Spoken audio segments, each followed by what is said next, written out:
کہ آپ رضی اللہ تعالی عنہ کے فرزند حضرت امام حسن رضی اللہ تعالی عنہ نے آپ رضی اللہ تعالی عنہ کے جسم مبارک کو دارالامارت کوفہ سے مدینے کی طرف منتقل کر دیا تھا۔ مبرد رحمۃ اللہ علیہ نے محمد بن حبیب رحمۃ اللہ علیہ کے حوالے سے لکھا ہے کہ ایک قبر سے دوسری قبر میں منتقل کی جانے والی پہلی ناس حضرت علی کرم اللہ تعالی وجہہ الکریم کی تھی، اور ابن عساکر رحمۃ اللہ علیہ سعید بن عبد العزیز رضی اللہ تعالی عنہ سے روایت کرتے ہیں کہ جب حضرت علی کرم اللہ تعالی وجہہ الکریم شہید ہو گئے تو آپ رضی اللہ تعالی عنہ کے جسم مبارک کو مدینہ منورہ لے جانے لگے تاکہ وہاں رسول اکرم صلی اللہ تعالی علیہ وآلہ وسلم کے پہلو مبارک میں دفن کریں۔ ناس ایک اونٹ پر رکھی گئی تھی، رات کا وقت تھا،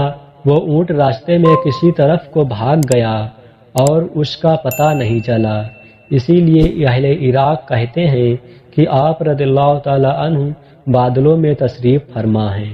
بعض لوگ کہتے ہیں تلاش و جستجو کے بعد وہ اونٹ سرزمین طے میں مل گیا اور آپ رضی اللہ تعالی عنہ کے جسم مبارک کو اسی سرزمین میں دفن کر دیا گیا۔